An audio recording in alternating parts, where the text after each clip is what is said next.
Halo, selamat pagi anak-anak semua.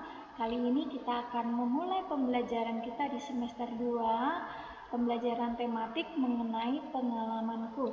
Jadi, anak-anak semua Miss harapkan sudah mempersiapkan buku tema 2E. Oke, buku tema 2E beserta buku catatannya atau buku tulisnya ya nak ya. Oke, kita lanjutkan. Di sini di buku 2E itu menceritakan mengenai pengalaman. Pengalaman itu ada pengalaman yang menyenangkan, ada pengalaman sedih, ada pengalaman lucu ya. Ada banyak macam-macam pengalaman. Nah, contohnya pengalaman menyenangkan yang di buku 2E sudah dituliskan bahwa contohnya adalah Nina diberi akuarium oleh ayah. Pada saat tersebut Nina sangat senang karena sudah diberikan akuarium oleh ayahnya. Nah, itu termasuk pengalaman yang menyenangkan. Nah, pengalaman sedih contohnya pada beberapa saat yang lalu kehilangan kotak pensil misalnya. Nah, itu merupakan pengalaman yang sedih, oke. Dan masih banyak pengalaman-pengalaman yang lain. Oke, kita lanjutkan ya pembelajarannya. Nah, di pembelajaran tematik di subtema 1, pembelajaran 1 ini mengenai pengalamanku di rumah. Sebutkan apa saja pengalamanmu di rumah yang menyenangkan dan yang kurang menyenangkan. Ayo ceritakan. Oke, di sini Miss bisa menjelaskan pengalaman di rumah misalnya membantu ibu, membantu ayah membersihkan rumah, dan kegiatan itu berlangsung sangat lancar dan menyenangkan. Nah, itu termasuk kegiatan yang menyenangkan.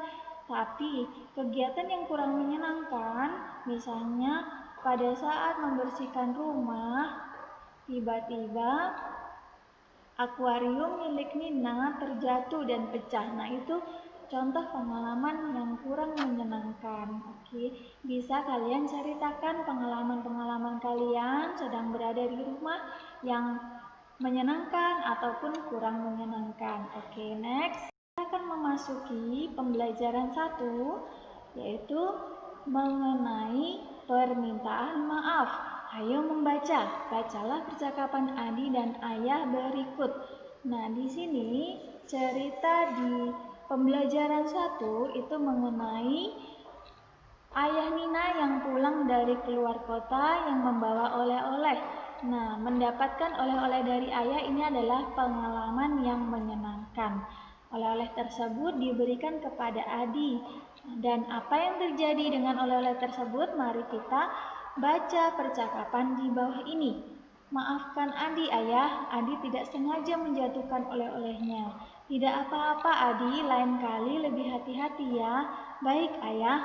Pernahkah kamu meminta maaf? Pastinya pernah. Apa yang kamu ucapkan saat itu?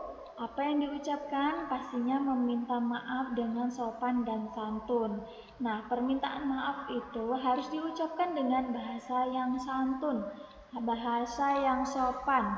Ungkapan permintaan maaf itu dilakukan jika kita melakukan kesalahan, tidak sengaja menjatuhkan milik orang lain, tidak sengaja menabrak teman. Nah, itu kita perlu meminta maaf kepada orang lain karena suatu kesalahan yang sudah kita perbuat. Nah, oke, kita lanjutkan ya. Oke, selanjutnya ayo mengukur bagaimana cara menggunakan penggaris. Mari kita siapkan benda lurus, boleh pensil, pena, atau di sini kita memberi contoh saluang.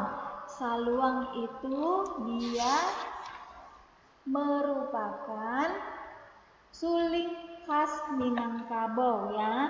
Saluang itu suling khas Minangkabau. Oke, marilah kita mengukur benda tersebut ya. Boleh kalian siapkan benda yang lain ya untuk diukur. Jangan lupa siapkan penggaris juga. Oke, yang pertama perhatikan langkah-langkah berikut. Yang langkah nomor 1 itu letakkan salah satu ujung benda lurus dengan angka 0. Nah, di sini saluangnya yang paling ujung diletakkan pada angka 0. Kemudian langkah yang kedua, kita lihat, perhatikan angka yang sejajar dengan ujung benda lainnya. Angka tersebut merupakan panjang benda. Nah, anak-anak semuanya boleh melihat ujung akhirnya ini, dia angka berapa? Angka 28. Berarti panjang saluang ini adalah 28. Satuannya apa? Satuannya sentimeter atau disingkat dengan cm. Oke. Jadi panjang dari saluang ini dimulai dari angka 0 sampai dengan angka 28. Jadi bisa kita lihat panjang dari saluang itu adalah 28, satuannya sentimeter atau cm. Oke, kita lanjutkan. Untuk pembelajaran selanjutnya adalah ayo bernyanyi. Ayo bernyanyi bersama Nina. Nah, di pembelajaran kali ini mengenai kuat lemahnya bunyi pada lagu. Nah, tanda elips berarti dinyatakan dengan tekanan kuat. Tekanan kuat terdapat pada ketukan pertama setiap birama. Oke, di sini ada lagu Awan Putih ciptaan A.T. Mahmud. Nah, kalian bisa melihat bagian-bagian mana yang memiliki tanda elips, berarti dia dinyanyikan dengan tekanan kuat. Oke, jadi di sini mulai dari A ini dia dinyanyikan dengan tekanan kuat. Lalu setelah itu ada K. Nah, K ini dinyanyikan dengan tekanan kuat juga. Pokoknya yang diberi tanda elips berarti dia memiliki tekanan kuat. Marilah kita dengarkan lagu Awan Putih ciptaan A.T. Mahmud.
Oke, demikian lagu Awan Putih ciptaan A.T. Mahmud.